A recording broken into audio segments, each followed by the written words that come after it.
com a paz do Senhor.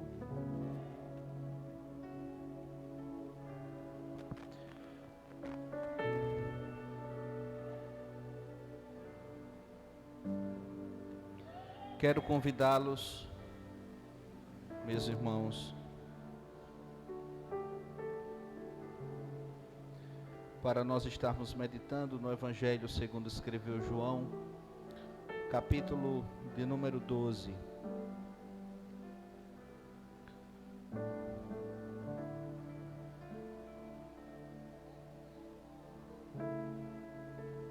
Vou fazer menção dos versículos de número 41 ao 43.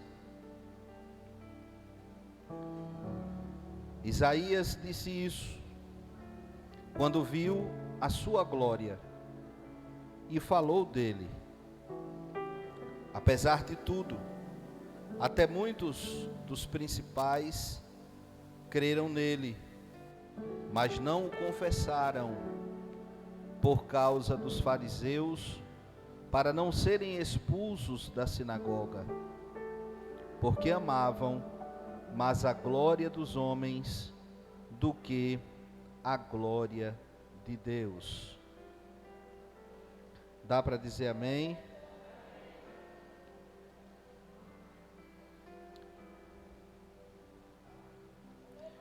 Eu quero fazer uma breve meditação com a Igreja do Senhor sobre este texto, que tem, meus irmãos, o que nos permite pensar a respeito da pessoa divina de Jesus. E eu gostaria de refletir com a Igreja do Senhor sobre os efeitos da divindade de Cristo sobre a sua igreja, na vida da sua igreja.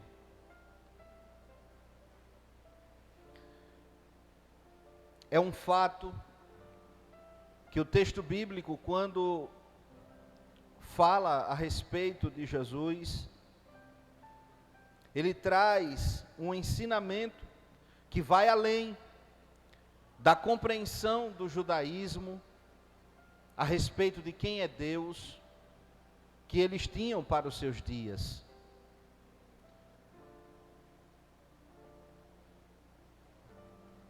O judaísmo não tinha a compreensão da manifestação de Deus de forma trina e una. Eles não entendiam, até porque o ápice da revelação de Deus, o ponto mais elevado da revelação de Deus à humanidade, se deu através da pessoa divina de Jesus. Então os judeus, que ainda viviam segundo a velha aliança, não tinham o entendimento de que Deus é um ser único, que revelou-se como três pessoas distintas, Pai, Filho e Espírito Santo, aos homens.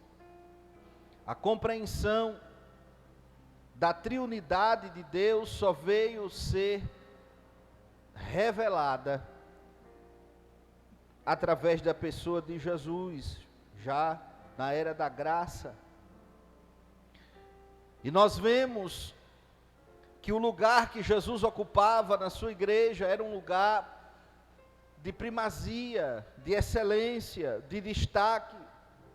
Ele não era conhecido ou não era percebido pela igreja como mais um profeta, como mais um sacerdote, mais um líder religioso dentre os centenas que já existiram ao longo da história de Israel. Mas eles compreendiam que ali estava alguém que era de fato Deus encarnado. E isso nós vemos ao longo do Novo Testamento em diversas passagens. João, por exemplo, que foi o apóstolo que teve uma comunhão pessoal, uma comunhão íntima com Jesus, que teve de Deus inspiração profunda para escrever a sua palavra, para nos revelar este evangelho tão extraordinário. Logo no capítulo 1, ele já inicia afirmando categoricamente qual era a revelação divina acerca da pessoa de Jesus.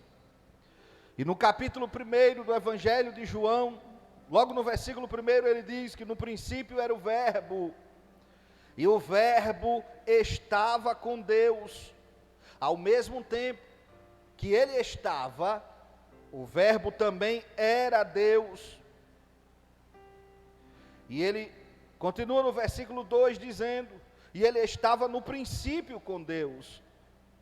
Como é possível alguém estar com, ao mesmo tempo que era aquela pessoa, aquele ser? Isso se cumpriu perfeitamente na pessoa de Jesus, tendo em vista que ele possuía duas naturezas. Ele foi 100% homem, ao mesmo tempo que era 100% Deus. E o texto de João, no capítulo 1, é bem claro que ele está se referindo à pessoa de Jesus, especificamente no versículo 14, quando ele diz, e o Verbo se fez carne. Este Verbo que estava com Deus, ao mesmo tempo que também era Deus. Agora no versículo 14 ele diz, fez-se carne, ele encarnou, se personificou, assumiu forma humana, habitou no nosso meio. Nós vimos a sua glória, como a glória do Filho único, gerado pelo Pai, cheio de graça e de verdade. Então fica claro que João estava afirmando de forma muito categórica a divindade de Jesus, que ele estava com Deus, ao mesmo tempo que também é Deus. E nós vemos no texto que nós fizemos menção, aqui no capítulo de número 12, os versículos 34 em diante, até o 43, eu fiz menção do 41 ao 43, por conta da limitação do tempo, mas o texto é extraordinário, quando nós vemos aqui, João dizendo, Isaías disse isso, quando viu a sua glória, e falou dele. Meus irmãos, é muito profunda a revelação bíblica que se encontra aqui neste versículo. O texto bíblico está dizendo que aquela revelação extraordinária que Isaías teve no capítulo 6 do seu livro, quando está escrito logo no versículo 1, e no ano que morreu o rei Uzias, eu vi o Senhor assentado sobre um alto e sublime trono. E Isaías descreve a majestade divina, quando ele diz com perfeição, com maestria, o que ele viu acontecendo ali nas regiões celestiais, naquela revelação. E esse texto que é tão conhecido da igreja, onde ele viu ali os querubins, os serafins, os seres ardentes, que estavam ali na presença de Deus, que de contínuo adoram a majestade divina, dizendo, Santo, Santo, Santo, é o Senhor dos exércitos, e toda a terra está cheia da sua glória. E esta revelação tão extraordinária de Isaías, João se apropria deste acontecimento para nos trazer agora, sob a ótica do Espírito Santo, desta nova revelação que Deus dá de si mesmo para nós no Novo Testamento. E João diz que aquela glória que Isaías viu foi a glória de Cristo. E não há nenhuma contradição nas Escrituras, quando Isaías declara que era a glória do Senhor, e quando João declara que aquela glória era de Jesus. Não há nenhuma contradição nas Escrituras ao afirmar isso. nós podemos entender que João, ele diz, ainda no seu livro, no capítulo de número 10, e o versículo de número 30, ele relata mais outra mensagem de Jesus, ali na festa da dedicação, quando os judeus estavam reunidos no templo, Jesus fez uma declaração que realmente os judeus ainda naquele momento não estavam preparados para entender. Jesus disse: eu e o Pai somos um. E no capítulo 5 do Evangelho de João, um texto que os adventistas costumam esquecer de fazer a leitura desse texto.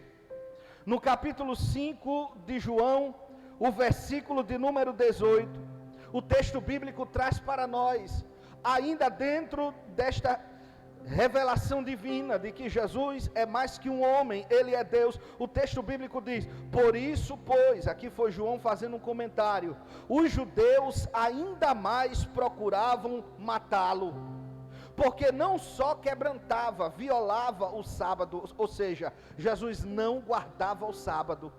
E daí, meus irmãos, como eu sou cristão, sou seguidor de Cristo, se o meu Jesus não guardou o sábado e tampouco não ensinou a guardar o sábado, eu que sigo a Cristo, não sou discípulo de Moisés, também não guardo o sábado. Simples assim.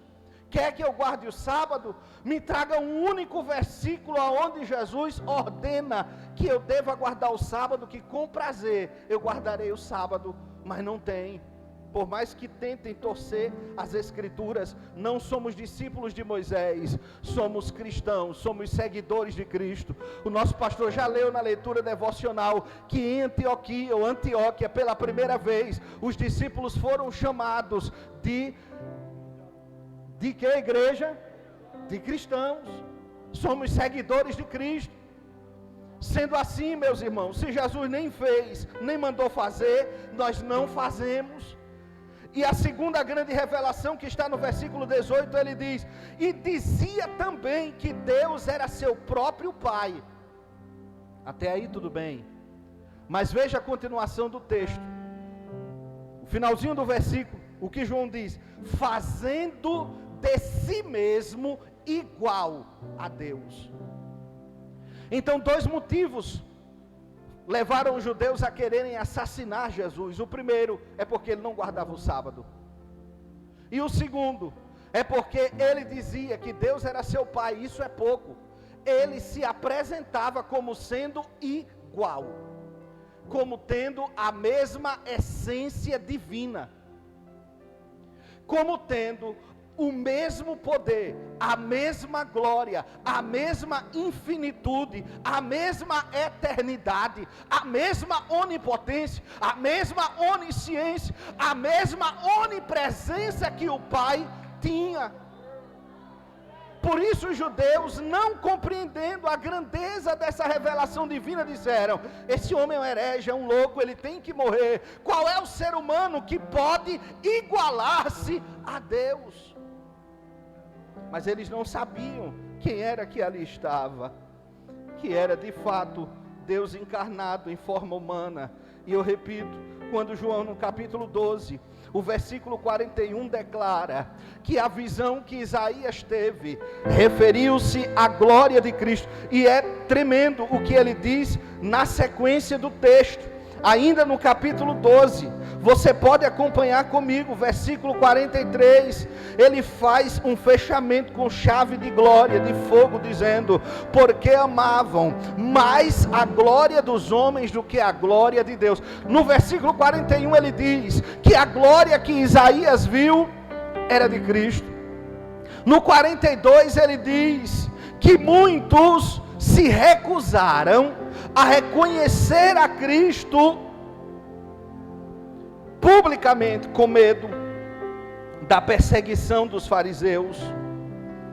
E depois ele diz no versículo 43 que os tais, aqueles que se recusaram a reconhecer a Cristo com medo da perseguição dos fariseus, fizeram isso porque amavam mais a glória dos homens do que a glória de Deus. tendo em vista que Jesus é Deus. E para a igreja, em que isso implica? Eu poderia falar ainda sobre o testemunho dos profetas, acerca da divindade de Cristo. Isso a igreja conhece muito bem. A revelação bíblica, né, que nós temos por toda a velha aliança, como por exemplo Isaías, quando foi revelado acerca da manifestação, da encarnação de Jesus. E Isaías, debaixo do transbordar da graça, ele tem aquela revelação no capítulo 9, versículo 6, dizendo: um menino nos nasceu, um filho se nos deu, e o principado está sobre os seus ombros, e o seu nome será Maravilhoso, Conselheiro, Deus Forte. Ele estava ali ratificando, estava ali confirmando a divindade de Jesus. E é interessante que quando ele confirma a divindade de Cristo, dizendo que ele é Deus forte, logo na sequência, Jesus recebe o título de Pai da eternidade. Porque de fato ele é eterno. É por isso que João, no capítulo 1, versículo 1, diz que no princípio de todas as coisas, Jesus já estava lá, ele já era o verbo, ele já estava com Deus ao mesmo tempo que também era Deus. Ele não é um ser criado, ele não é o primeiro anjo, a primeira criatura especial feita por Jeová, que através dele as outras coisas foram criadas. O texto bíblico é categórico dizer, isso não é só uma compreensão de João, meus irmãos. Paulo também, e você pode acompanhar comigo, na carta de Paulo aos Colossenses, quando Paulo diz, escrevendo aos Colossenses, e sinceramente, esse texto é muito bonito, nos versículos de número 15 e o 16, nós vemos quando o apóstolo Paulo, inspirado pelo Senhor, Colossenses capítulo 1, versículo 15 e 16, o versículo 16 mais específico diz assim: porque nele foram criadas todas as coisas que há nos céus e na terra, ou seja, todos os seres angelicais, todo o universo, toda a espécie humana, foi criada por ele, Cristo, sejam coisas visíveis ou invisíveis, tronos, dominações, principados, potestades, tudo foi criado por ele e mais, não apenas foi criado por Cristo, mas foi criado para ele. E o versículo 17, meus irmãos, está confirmando a sua eternidade quando diz, ele é antes de todas as coisas, e todas as coisas existem por causa dele. Claramente o texto bíblico nos revela que ele é Deus Criador, que ele é o sustentador da vida. Ele não só trouxe à existência do nada todas as coisas, como ele preserva a criação para que ela continue existindo. E qual o efeito, meus irmãos, da divindade de Cristo sobre a igreja? De que maneira o fato dele ser Deus vai impactar a vida da sua igreja? Eu poderia citar aqui algumas coisas, por exemplo, no que tange a nova vida, a regeneração, ao novo nascimento, ao privilégio de sermos recebidos por adoção como filho, a nos tornarmos templo e morada do Espírito Santo. Eu poderia ainda dizer que um outro efeito da divindade de Jesus sobre a igreja é o encorajamento para o serviço do reino. Você pode acompanhar comigo em Atos, o capítulo de número 5, e os versículos de número 38, e o versículo de número 39, aquela experiência que Pedro e os demais apóstolos tiveram, de estarem pregando o evangelho, anunciando a palavra, e a perseguição levantar-se contra eles, serem presos, açoitados. E quando eles estavam ali, depois de terem sido, meus irmãos, humilhados publicamente, o texto bíblico diz que eles comparecem diante do sinédrio, porque estavam anunciando a Cristo, se alegrando pelo privilégio de terem apanhados por amor dele. Então veja como o fato de Jesus ser Deus encorajou aqueles crentes para o serviço do reino. E no versículo 38 e 39 de Atos dos Apóstolos, do capítulo 5, quando eles foram questionados, houve ali uma reunião no sinédrio, e de repente um dos maiorais do sinédrio dá um conselho, Gamaliel, dizendo: meus irmãos, eu oriento vocês a deixar esses homens de mão, porque se esta obra que eles estão fazendo for de homens, ela por si só se desfará. Mas se esta obra é de Deus, vocês se encontrarão combatendo contra Deus e não poderão desfazê-la. E para a glória de Deus, meus irmãos, fazem 2000 anos que esta palavra é pregada, que a igreja de Cristo é encorajada a permanecer nele, a estar adorando a ele na beleza da sua santidade, e mais do que isso, sendo um instrumento dele para que esta obra continue crescendo, para que mais vidas sejam alcançadas, sejam transformadas, sejam libertas pelo poder do Evangelho. Eu ainda encontro em Marcos capítulo 16, os versículos 17 e 18, um terceiro efeito da divindade de Jesus sobre a igreja, é que ele concede ao crente salvo autoridade espiritual. É por isso que ele disse: vão por todo mundo, pregue o meu evangelho a toda criatura, e estes sinais acompanharão aqueles que crerem. Então perceba, Jesus não responsabilizou os obreiros para que os sinais ocorram na igreja. Os obreiros têm sim obrigação, como pregoeiros da verdade, de serem instrumento de Deus para que os sinais se manifestem, mas esta responsabilidade não é única e exclusiva dos obreiros. Todo crente salvo tem o dever de ser instrumento de Deus para operar milagres, para expulsar demônios, para curar os enfermos, para, meus irmãos, desfazer as obras de Satanás. Essa promessa foi para todos os salvos. Todo salvo em Cristo recebe dele a autoridade espiritual para viver a sua palavra e para anunciar a salvação em nome dele. Eu ainda posso dizer que um quarto efeito da divindade de Jesus sobre a igreja está lá em Romanos capítulo 8 e o versículo 35. Ele nos concede poder de resistência.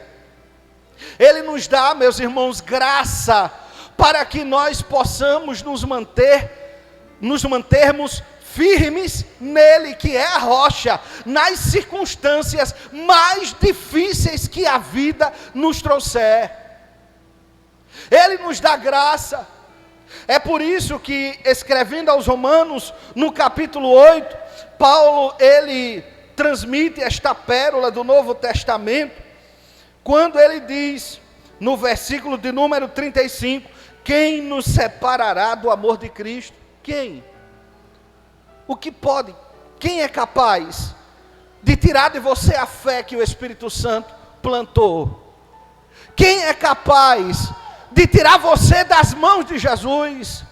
Se alegre, crente, porque maior é o que está com você do que aquele que está no mundo. A graça de Deus na sua vida é maior do que toda e qualquer influência do pecado, de maneira que, se você está em Cristo, Ele lhe dá graça para lhe sustentar, para lhe manter resistindo o mundo para a glória dEle. Um quinto efeito que a divindade de Jesus tem sobre a sua igreja está lá, meus irmãos, em Romanos, no capítulo 7, os versículos 4 a 6, e também no capítulo 15, o versículo de número 7, 14 e 16. Um outro efeito da divindade de Cristo sobre a sua igreja é justamente a capacidade que Ele nos deu de frutificação. O crente não pode ser estéril espiritualmente. Um crente não pode, meus irmãos, deixar de produzir no reino, de forma alguma. O texto de Romanos capítulo 7, versículo 4 até o versículo 6 está escrito assim, meus irmãos: vocês estão mortos para a lei, pelo corpo de Cristo, para que sejais de outro, daquele que ressuscitou entre os mortos, a fim de que produza frutos para Deus. No versículo 5 diz: porque quando nós estávamos na carne, as paixões dos pecados que são da lei operavam em nossos membros para produzirem frutos de morte. Mas agora estamos livres da lei, pois morremos para aquilo em que estávamos aprisionados, para que sirvamos em novidade de vida. Olhe que coisa linda!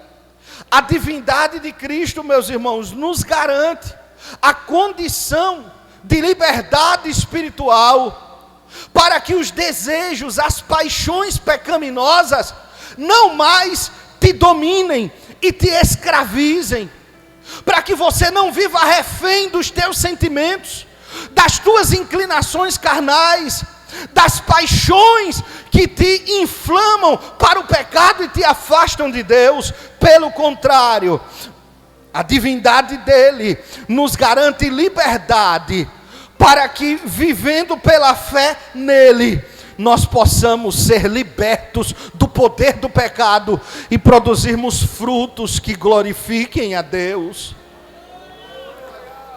Então, se você é um crente fraco espiritual, se você é um crente improdutivo, infrutífero, se você é alguém que não consegue se desvencilhar, se desprender, soltar as velhas práticas da velha vida, eu lhe convido, deposite inteiramente sua fé neste Cristo divino, que Ele é poderoso para te libertar, a fim de que, vivendo em nova vida, como nova criatura, tendo agora a identidade de filho e filha de Deus, você possa vencer o pecado de cabeça erguida, sabendo que é a graça dele que te fortalece para vencer o mundo.